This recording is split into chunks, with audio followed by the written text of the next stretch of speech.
Welcome to episode 12 of Take It EV, your EV listening podcast.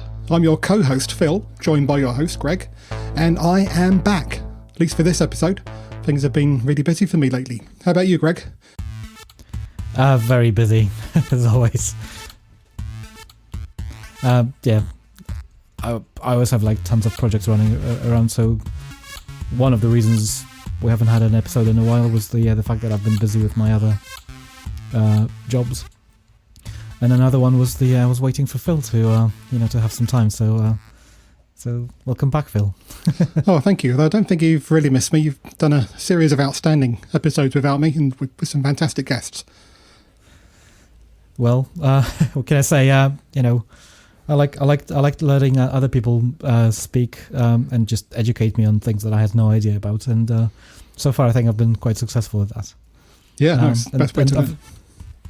Yeah, and obviously there've been some rants as well on my part, but I'm trying to keep them to the minimum. Well, how about I do the rants today?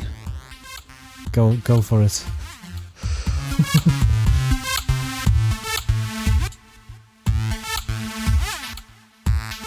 Okay, well, one of the reasons that I've been a bit too busy to come on is moving house again, and that will give us some fodder for more material in the future, but that's also going to change one of the major pain points for me, which is around charging points.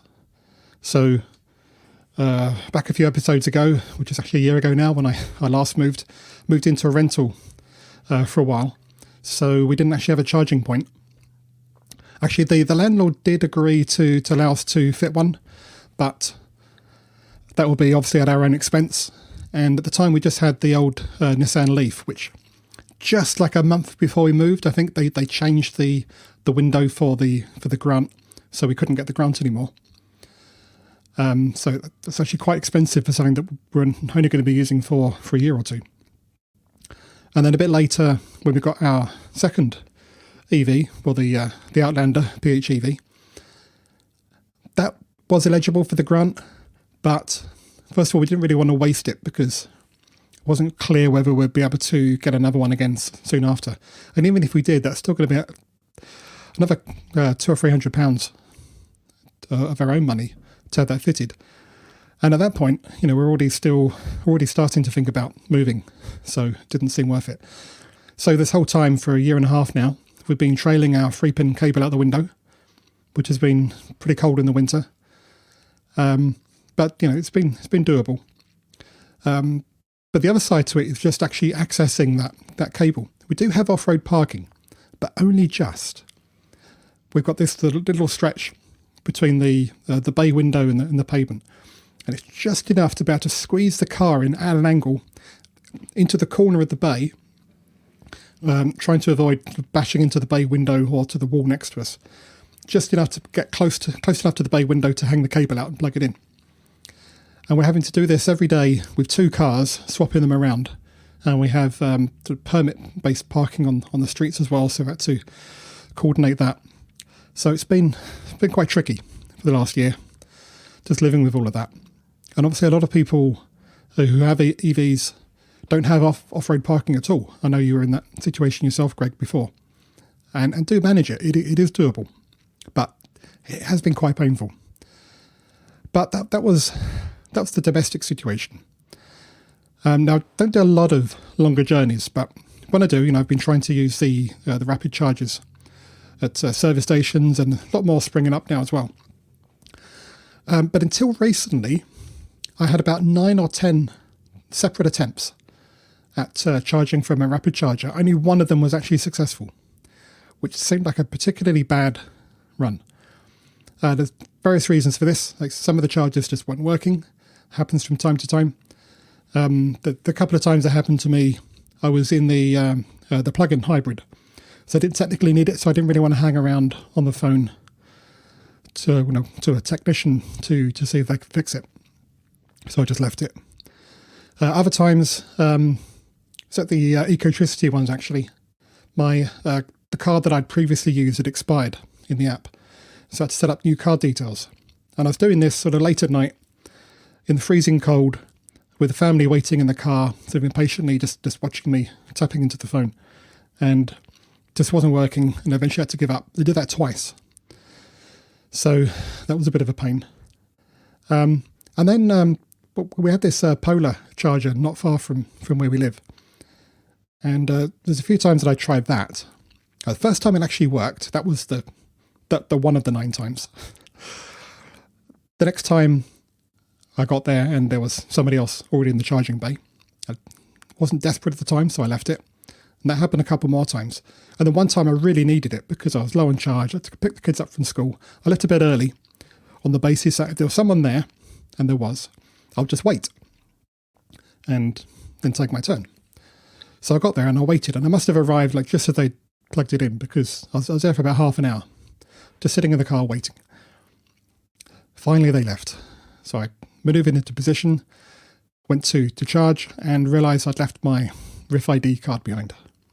So that was a no-go, and I had to take some drastic alternate action just to pick the kids up from school on that occasion. And then I heard recently that they'd switched a lot of the Polar chargers to contactless.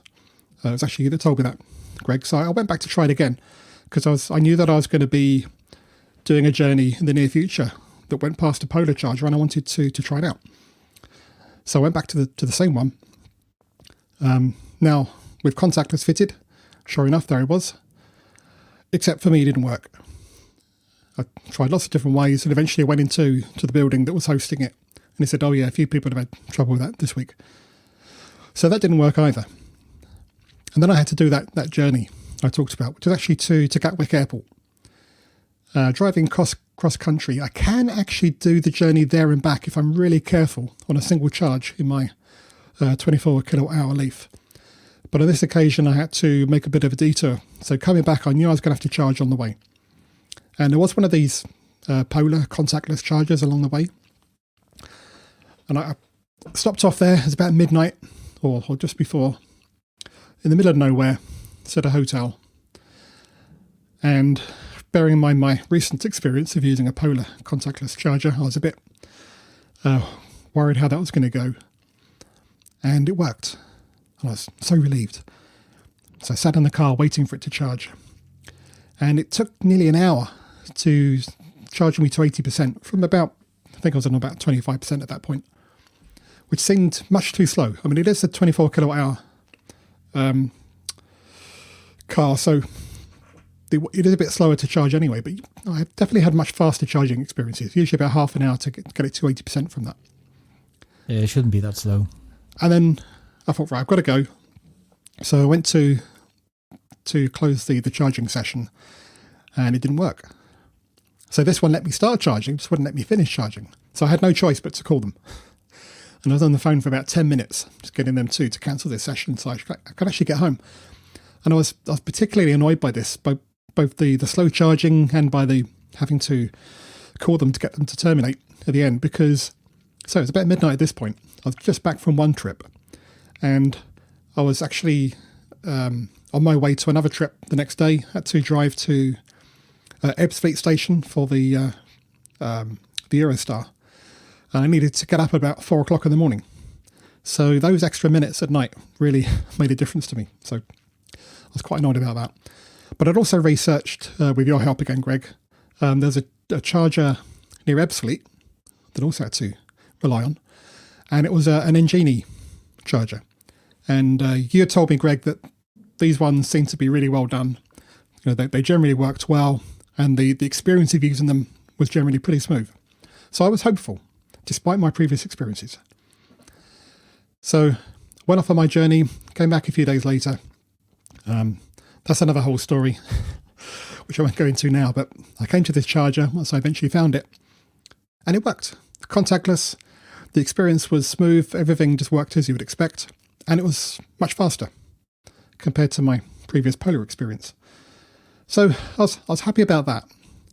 But it's around this time I've been reflecting on all of these experiences I've just been telling you about, both the home charging situation and the rapid charging situation. And I'm thinking, if I'm having all these troubles, and to be honest, I'm having my doubts about whether this is sustainable. If I'm having these troubles, and I'm self-confessed early adopter. I care about this stuff. I'm prepared to put up with a bit of inconvenience. And I'm really struggling. How is it going to be for the masses out there? We need to do this big switch to EVs. And it just seems like the infrastructure is just not there. And I know we've talked on the show before about how things are improving, but my experience didn't really seem to be picking up on that. So I was getting a bit depressed about this.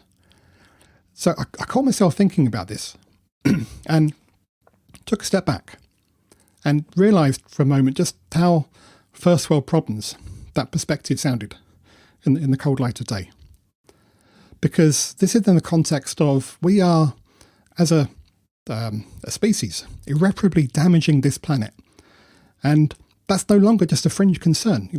This is recognised on a widespread scale now. And obviously internal combustion engines are only a part of that.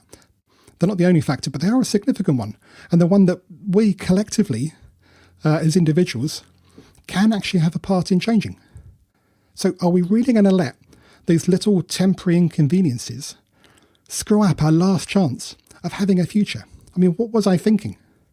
And we're not even talking about completely changing our lifestyles with just a few small adjustments and a little bit of inconvenience, maybe. But also some immediate upsides, like we talked in the past about the much lower fuel costs, so the really fun driving experiences. And there's other possibilities coming down the line, like vehicle-to-grid technologies, which we might talk about again at another time. So we actually have a chance to do something that's actually going to make a difference. So we owe it to ourselves and the next generation to take that opportunity. I heard recently, and maybe you heard too, that David Attenborough's crusade to change our behaviours around single-use plastics is actually having a measurable positive effect. People are changing their behaviours and it's actually working.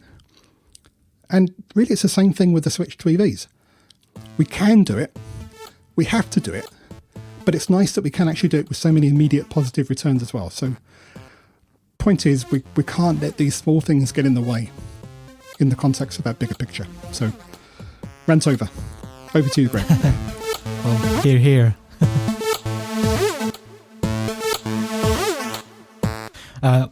What can I say? I fully agree. On the subject of charging, it's interesting. When I had Jill Noel on the podcast a while ago, she was talking about an initiative to get young people involved in designing the new approach to charging, or a fresh look into charging. Because let's be honest, there's nothing inconvenient about charging other than the fact that you have to wait for it when you're on the go. But people stop if you go to any motorway services, people stop for sometimes well over an hour just to sit in a car and stare at the sky, or have coffee or whatever. So I think that's a very moot point that you have to stop every 2 hours. I think as a sort of Western civilization we are, and I'm sorry to be so bad on this, but I think we're way overprivileged when it comes to these things. The fact that we can get in a car and go places. I think we just take it way too much for granted, and just has to stop. But I love how Robert Llewellyn in the one of the recent rants on his show Fully Charged just basically went into a full rant about SUVs, and I sometimes just want to do that when I'm in front of a school and watching ladies, usually dropping off her kids in massive SUVs, because because they have to have an SUV for a single child, and doesn't take. Yeah, it's just I don't want to go on a rant. You do. Look up Fully Charged. Look up Fully Charged. Show if you want to listen to Robert Llewellyn complaining about basically what's happened in the last 10 years is that we have this massive huge improvements in the engine combustion engine efficiency, and then what do we do as a civilization? We build bigger cars that actually consume as much or more fuel just to get our big fat asses and all a collection of crap that we don't need around, just to go down to the park or whatever. It's just absolutely horrendous. But that is the common pattern in our modern lifestyles. And it's just absolutely mad. Yeah, it's an absolute madness. So that's my I wouldn't even go into EVs. This is I think we just as people we just have to recognize the fact that we just consume too much and we rely on other things too much. To we don't need I don't know. My parents didn't have a car when I was younger, but most people living in the UK, their parents had a car, and I'm sure it was a much smaller car, and they were able to go around in their smaller car. It was probably not as efficient as modern cars, but point being that you didn't need that much space. You definitely did not need an SUV to go around to a park or to do your shopping. So I would start there first of all. I don't want to be pontificating anyone, but I think that's just we just have to collectively get our knickers in a twist and just kind of. I don't want to swear on this episode, but we just we'll save that for the next episode. yeah, we're gonna have to have one that's fully explicit. I would say for patrons only, but we only have one patron. Hi, Dean. Let's try and double that. Oh yeah, that would be lovely. He's actually encouraged me today to talk more about Patreon because he feels lonely. So if you feel so brave, patreon.com/takeitv and just join Dean, please. Anyway, where was I? So well, I completely agree with your little rant there, the one that you didn't want to make. At least at a high level, I quibble with some of the details, and I think that's probably going to be another episode. Before we continue this conversation, do you mind if I pause here because my solicitor's been calling and I need to call back quite urgently? Go for it. We'll pick up in a minute. I'll cue some nice music.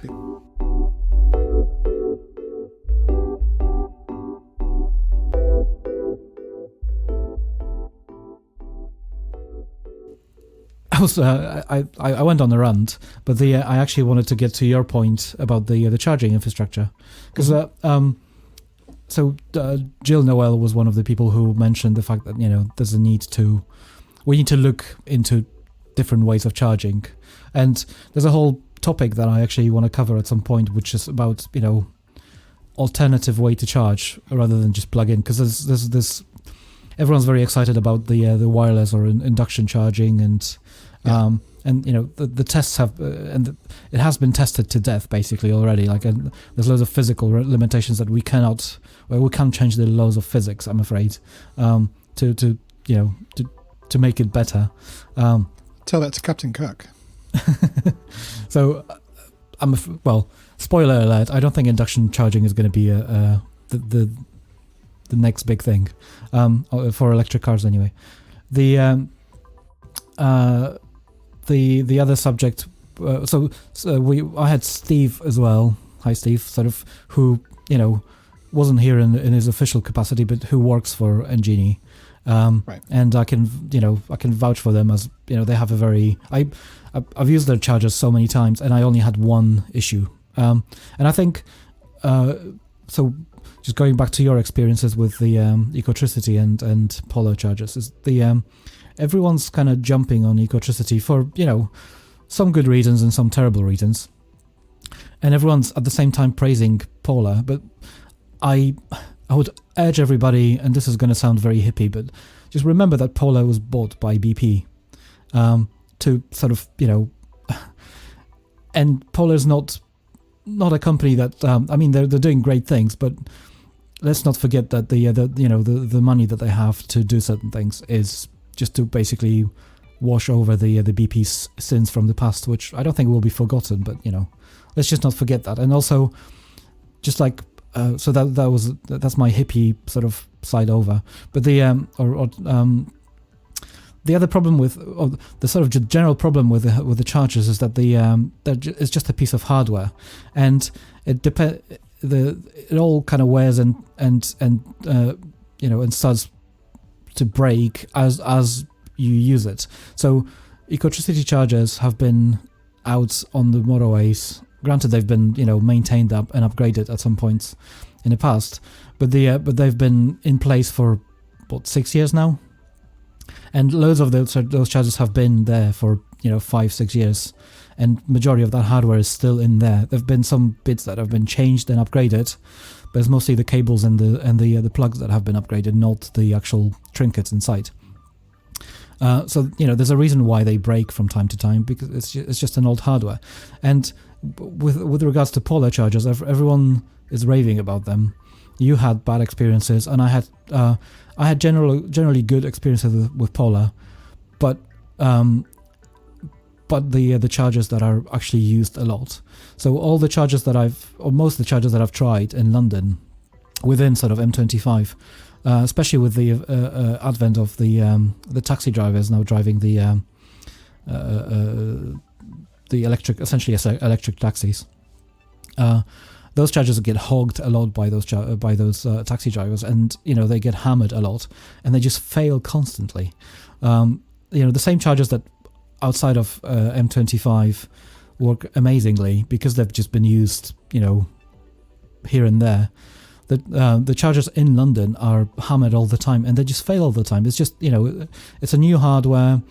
It's just the way it is. Like it hasn't been tested that much compared to the Ecotricity chargers or Engenie chargers, who are made by third-party companies who had experiences, designing and manufacturing high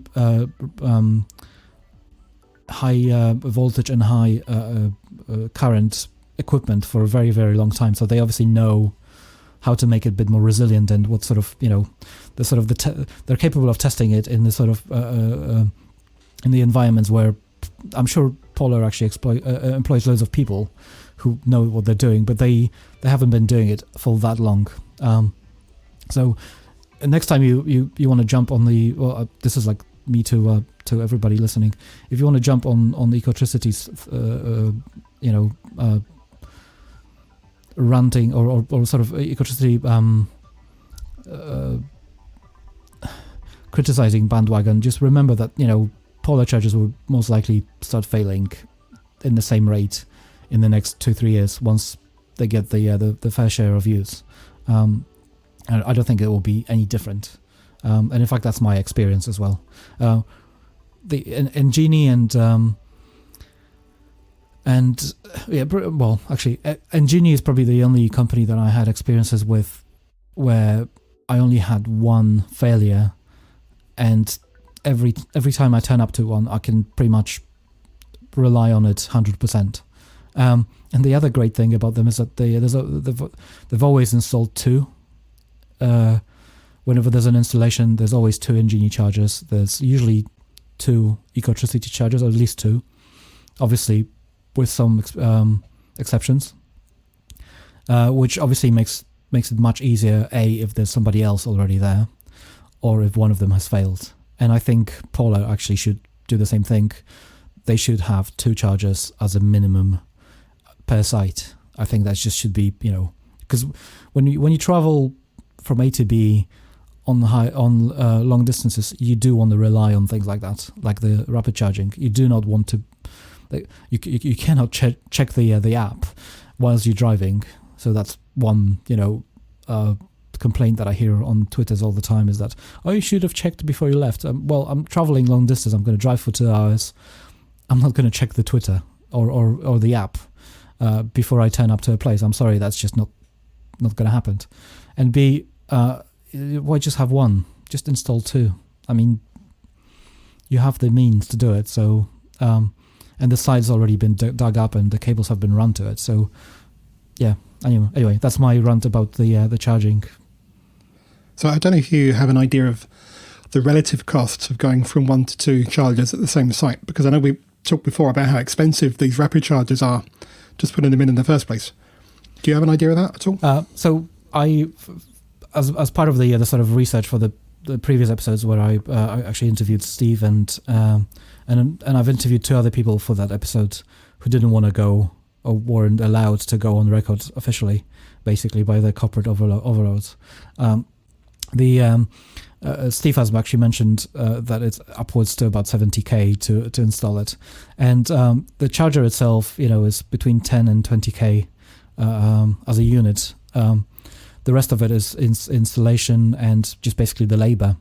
It's a pretty thick cable that has to be put in place, run to the wherever you need it to be. So if we're running about, we're comparing 50 to say 70k per installation, whether it's one or two chargers. So I think nobody's making money on these chargers for now. For somebody like Polar, it's mostly a PR move for BP, at least, to have them installed and sort of the network being developed. They want to be in place in case, or when the time comes to actually ditch the fossil fuels. So for them it's a lifeline, but at the moment it's just a PR exercise, because obviously Polar is just in Britain, I think, at the moment, and the and BP is kind of worldwide. So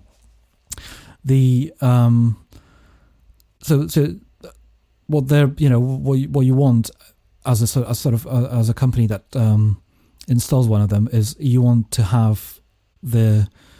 take the grid in that place for yourself. So you want to have a footprint in that area.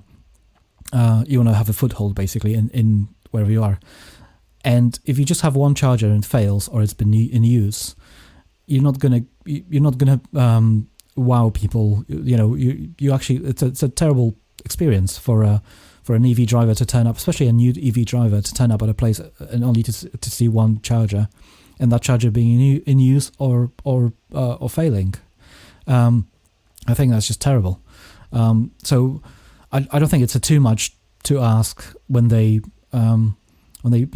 put millions into the installation of new chargers to have two of them, and like people like Polar, they manufacture those chargers themselves, so I'm sure their costs are much lower than say Ingenies, who buy the chargers from a third party. I'm sure when you buy them in bulk, if you double or triple your order count, I'm sure you get a massive discount as well. But it's probably not as great as as when you manufacture them yourself, and you can optimize the actual cost.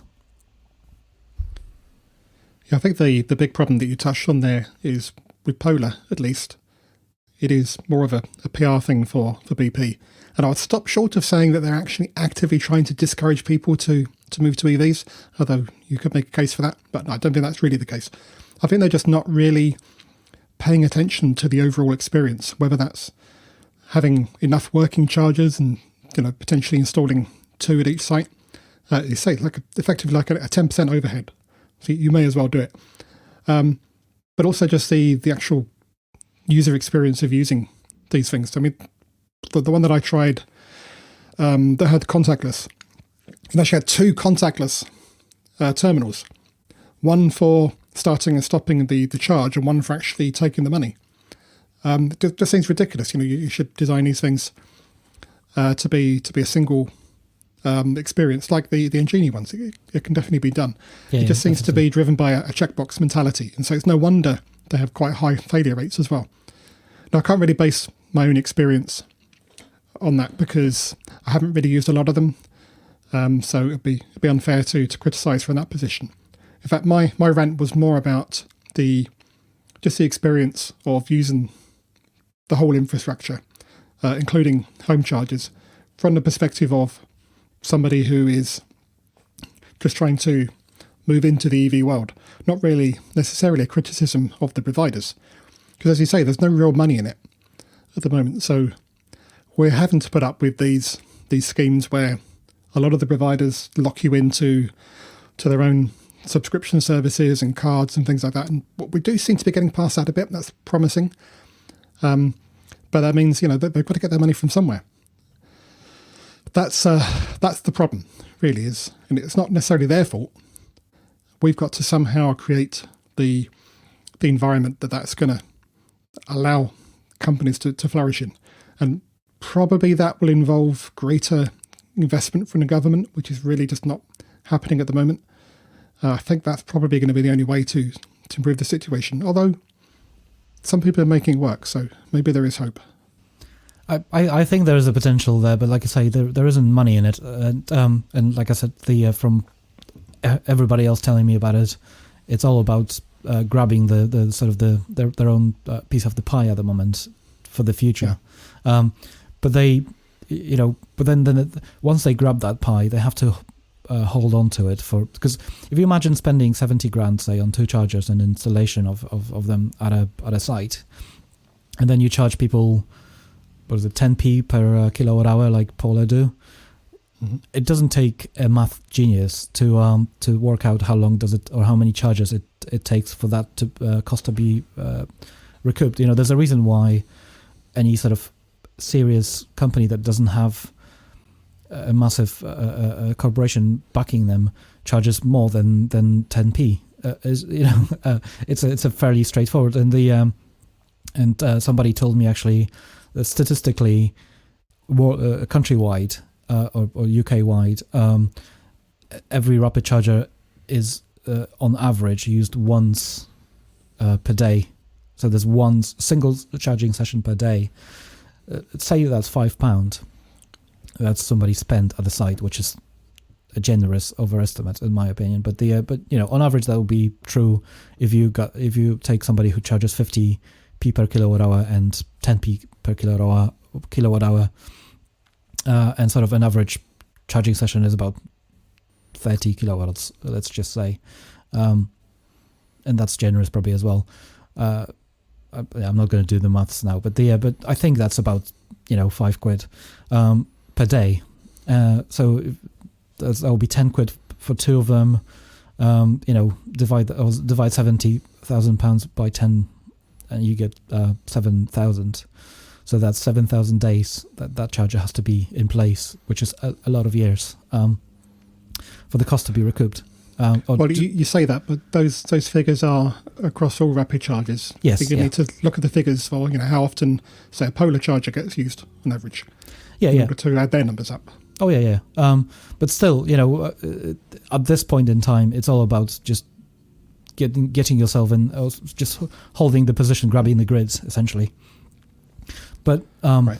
But you have to grab that grid for quite a few years for this a piece of I don't know, it's not an estate, but it's like for this position to be held. If your charger fails after 2-3 years and there's just one charger in place, but somebody else puts in 2-3 more chargers in an area that's 5 minutes away, they're not gonna be there for too long. Basically, is my point. It's the I know Polar actually that just to be clear, I'm not faulting people who work for Polar. I know a few people who work for Polar and they're amazing. But we just have to be mindful of the fact that the companies work in a certain way. There's no, it's not all about individuals working at the sort of individual level. It's about the sort of not the politics, but the business side of things. And that's the bit that I'm criticizing basically, because I had some exchanges with some higher position people at Polar on Twitter and direct, and they were mostly fine. So anyway,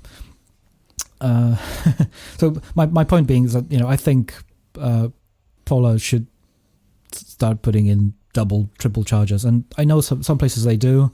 They've got in Milton Keynes they've got I can't remember how many chargers they have in the near the bus station, but they've got loads. Not the bus station, sorry.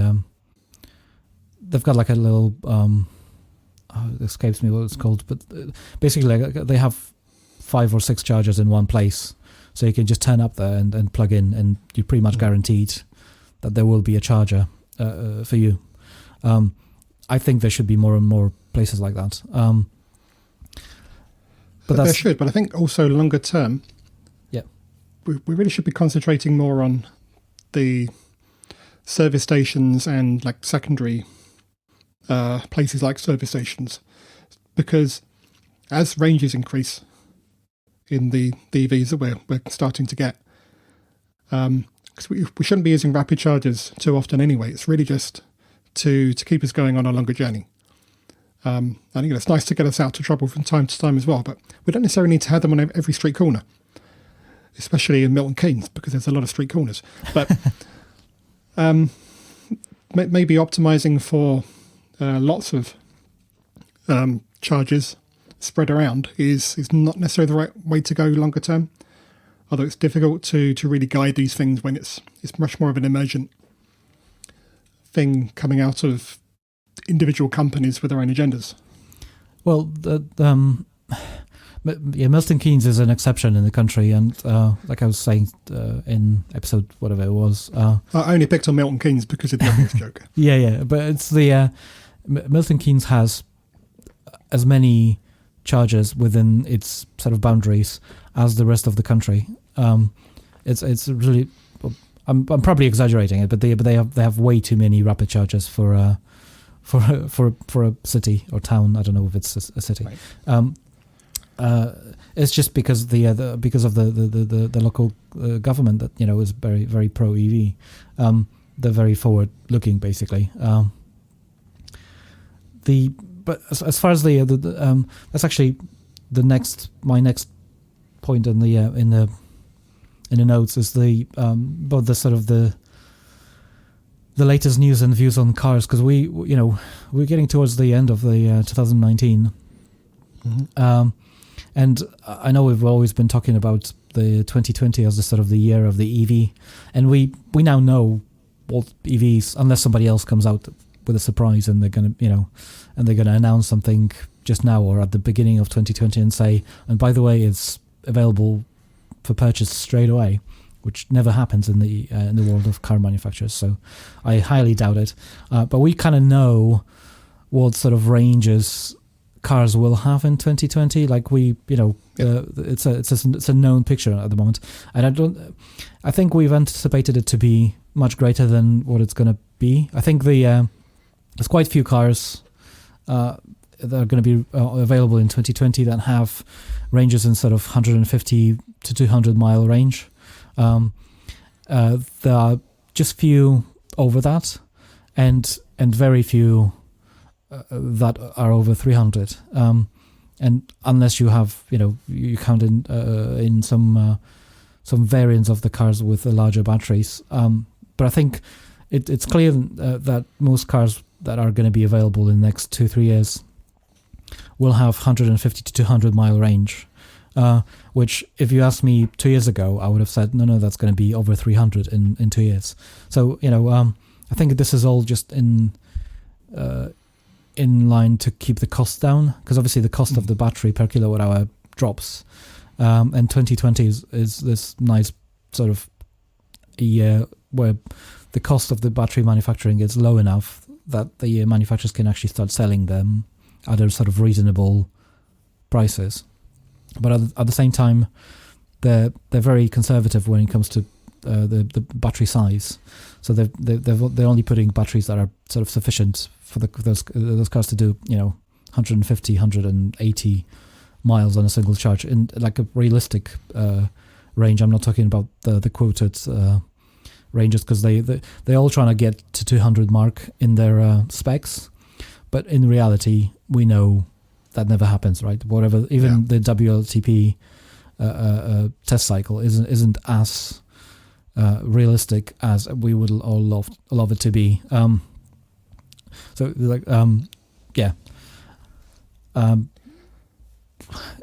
definitely not quite there yet, but the trend is still going in the right direction. We are further along than we were.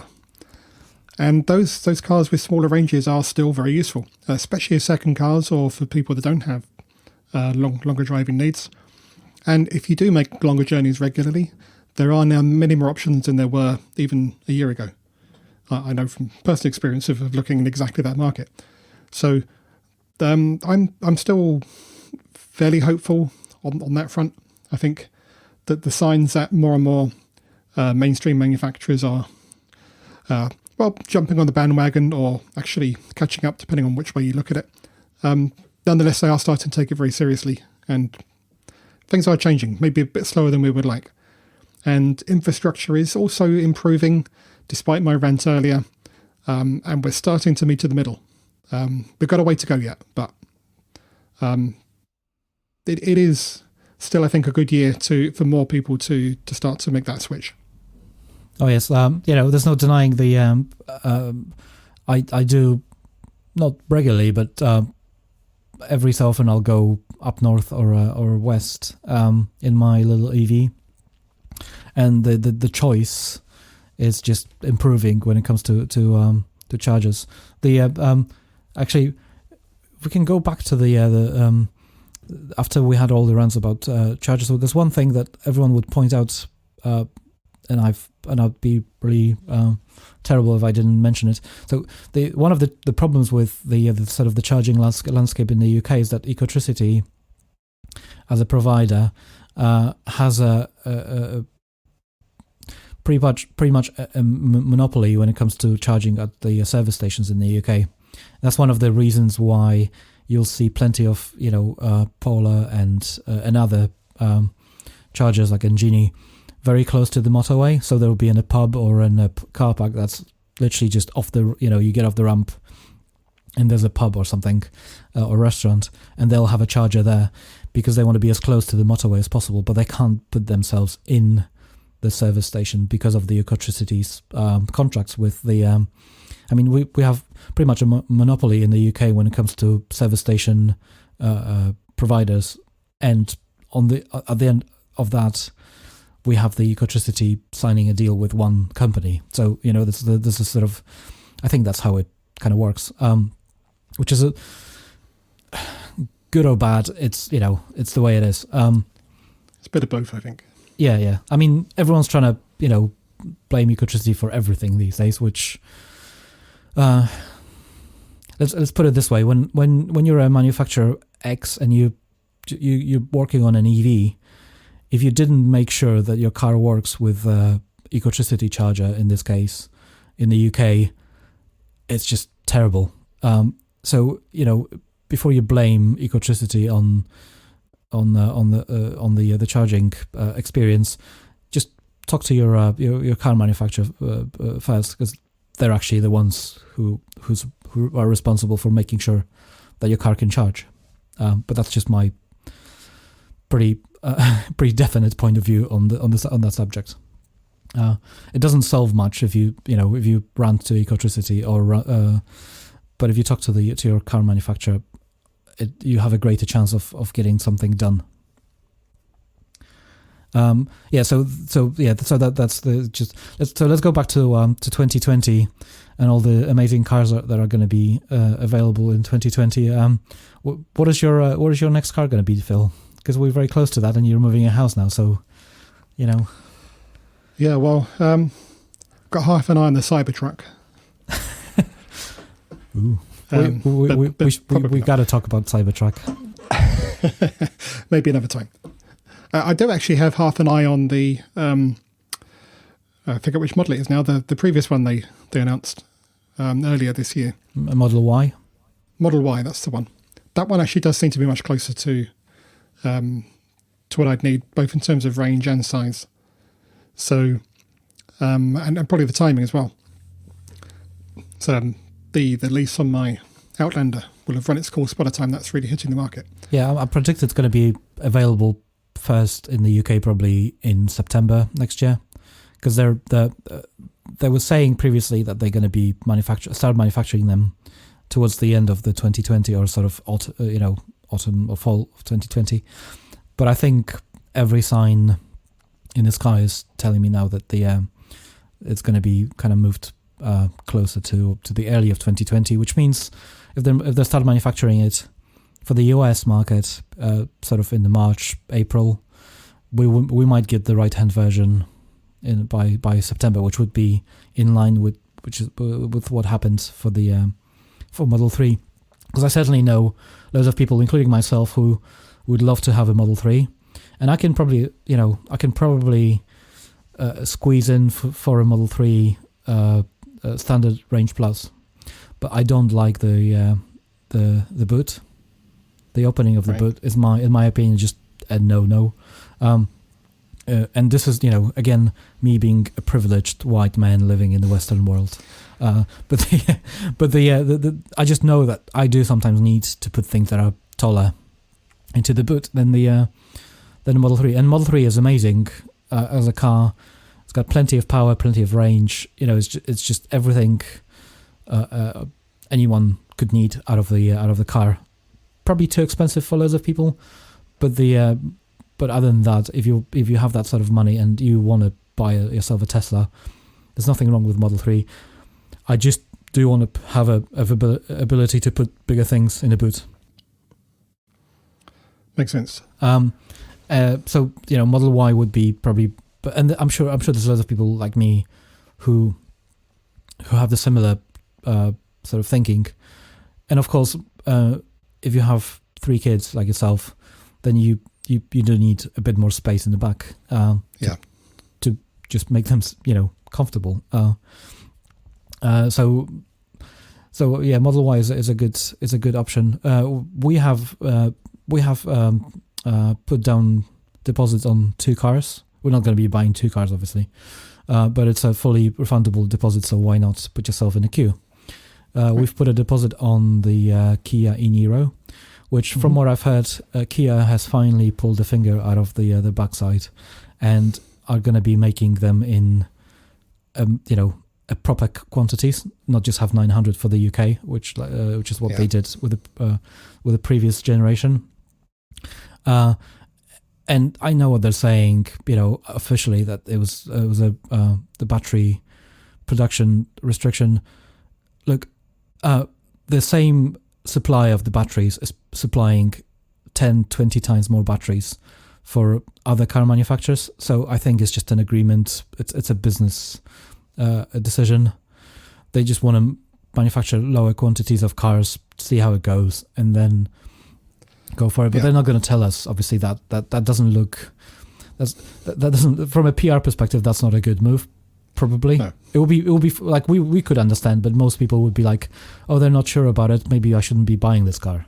Would be sort of a Joe Average's train of thought. So then they're going to manufacture the new Soul as an EV only, which is one of the other reasons why they have to have a battery supply that that can cover the probably demand for them is going to be greater even for than e-Niro. So that's one car, because I just love the fact that it has a great range, and it's a pretty nippy car, at least the one that we test drove. Thanks to the EV Experience Center in Milton Keynes, actually. And the other car that we put the deposit down on is the VW ID3. There you go. That's the one. So we've put down the deposit on that because it's basically it's the size of a Nissan Leaf, which is plenty big for us, but it's got obviously a greater range, and it's a modern EV.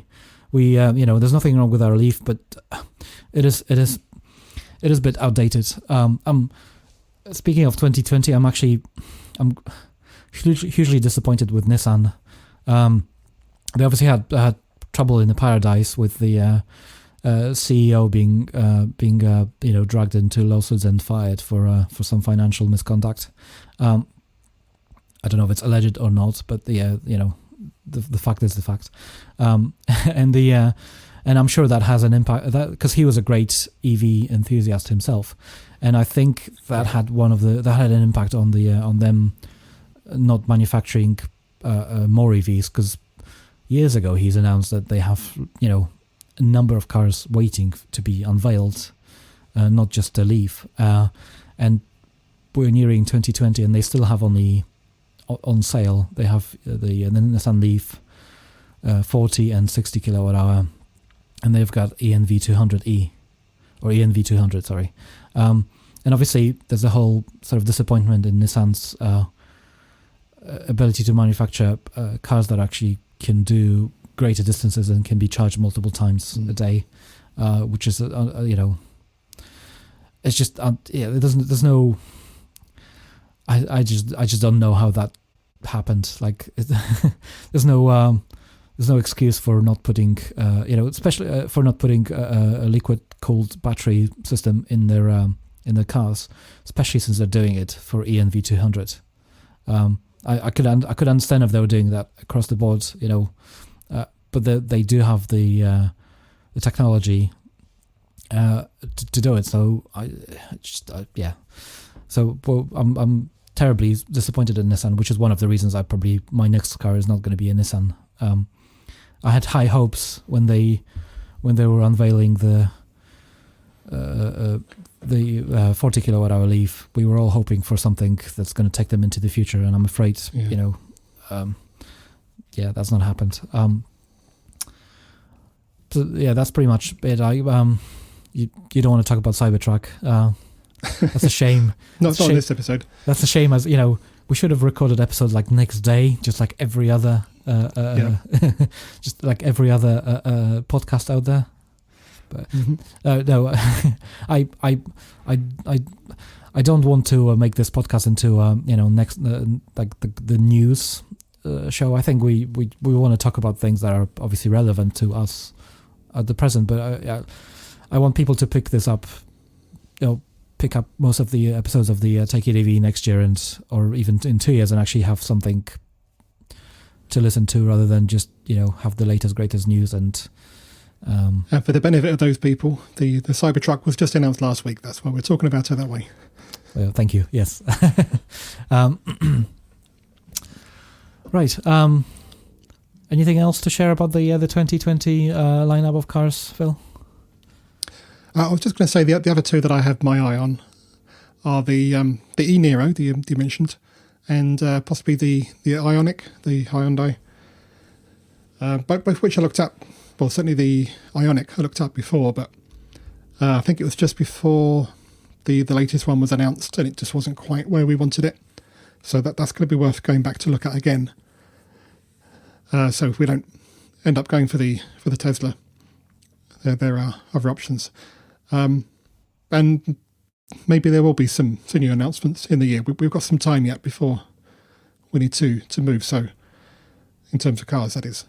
Yeah. So there may be some more announcements. Yeah, there's a huge possibility. I'm not into I'm not a full-time automotive person, so I don't follow the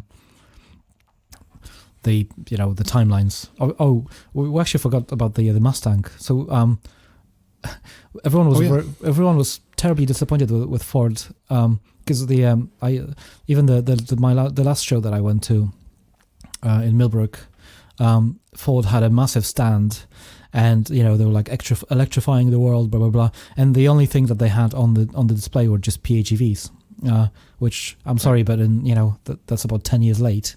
And then all of a sudden they announced the Mustang, which I've got some opinions,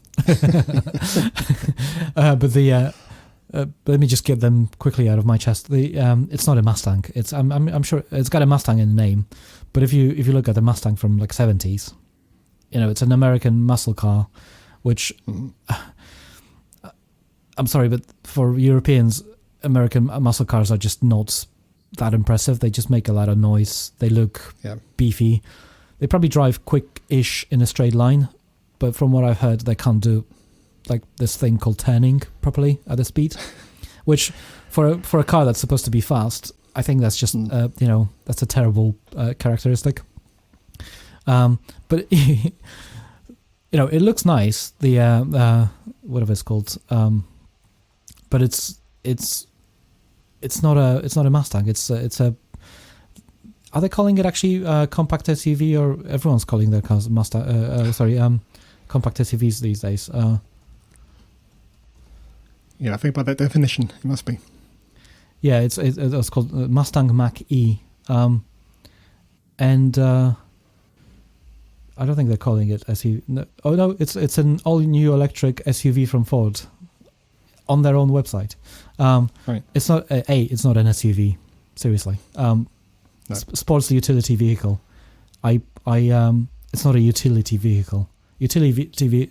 The reason they were called SUVs is because they were smaller than trucks in the US. Yeah. So you had some utility out of them, so you could tow. That's one of the utilities. You had a bed that we can put things. This is not any SUV. I mean, the SUV as a name is just a marketing term these days. Means nothing. Yeah. But it's not an SUV. But in order to sell a car to your mother, dropping a child at the school, you just have to have an SUV in the name. So it's an impression. Sorry, that's just terrible out of me. But yeah, it's just the truth. It looks nice, but if you put one of them next to a Mustang from 70s, this car is like 3 times bigger. It's probably as long, but it's a massive car. It's not a Mustang.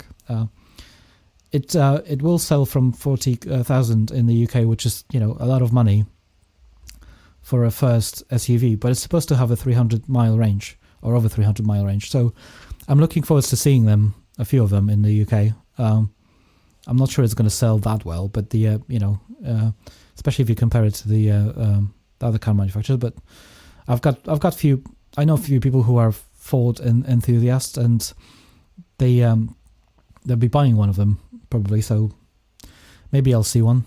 Who knows? What else is there that I forgot about in 2020? Like I said, maybe something will be announced at the beginning of 2020. Just like the reason I mentioned the Mustang is because they just came out of the blue, saying, "Oh, by the way, we've got an EV." And normally the cars are unveiled at a show, and there's just few of them every year. And I think we passed the ones for 2019, and I don't think there are too many at the beginning of 2020. So, given the fact that if somebody unveiled a car in March, say, of 2020, they might start making it available, or start delivering it towards the end of 2020, which technically is still in 2020, but but that's a year away. I don't think there's anything else we need to talk about as far as the 2020 cars are concerned. Not that I can think of. There was just one more thing that I wanted to say in general, though. So we mentioned that I'm moving house again. Yes. And in fact, during while we've been recording this, I had a call from my solicitors to say that we've exchanged contracts, so that's all going ahead. Yay. The reason that's relevant to this show is I will actually have the opportunity to install chargers again. I'm going to have 2 installed, and one of them is going to be vehicle-to-grid enabled. So Ooh. That might be something to talk about next time. So I just want to leave us on that cliffhanger. Ooh, wow. Yeah, I'm looking forward to actually seeing that. Presumably it's a shadow mode, because that's the only vehicle to grid. But yeah, like, there'll be once you have that installed, it will be nice to actually get your own views on that. Absolutely. Will you be getting solar as well, or is it just vehicle not straight away, but that is the plan longer term. Yes. Interesting. Obviously, that makes particular sense with solar as well. Well, it's one of the many reasons you should subscribe to this podcast. Absolutely. The other one is, if you subscribe and you tweet me on Take It EV, I will record more shows. Is that a threat? It's as simple as that. We're not recording, and this is I do apologize for not recording on a regular basis, but I like to have something to talk about. I don't like to just comment on the recent news. I think that's just way too easy, and there's way too many people doing that already. So I don't want to be adding to the bunch. I want to have something different. Anyway, I don't know why I went so sad all of a sudden. Apologies for that. And you're just pointing out the positive aspects of this podcast. I do indeed. Thank you. But be my friend. Message me on Take It EV, at Take It EV, sorry, on Twitter. Follow us, obviously. Comment and suggest things if you know of anything that actually we didn't mention, or we were wrong about something, or if you just want to have a friendly conversation, just go for it. And obviously, visit Patreon. Or if there's something you want us to particularly cover. Yeah, exactly. And obviously, go to patreon.com/takeitev and join Dean. In a vast amount of supporters of this podcast, because he's amazing, and it costs money to record this. Like we're doing it obviously as a sort of hobby side project, but it would be nice to cover at least some costs, wouldn't it? Yeah, let's try and reach our goal of doubling the number of supporters. That would be great. Do you want to talk about anything else, sort of as an out show? I think I'm done.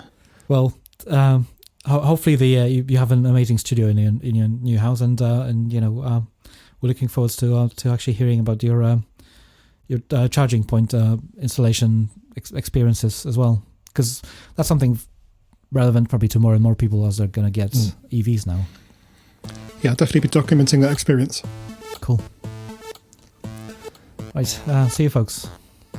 Okay. Take it easy. Take it EV.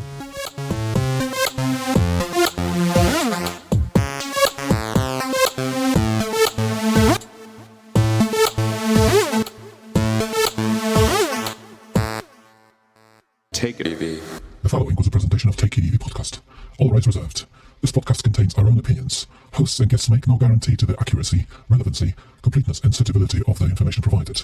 All information provided on as-is basis. No refunds.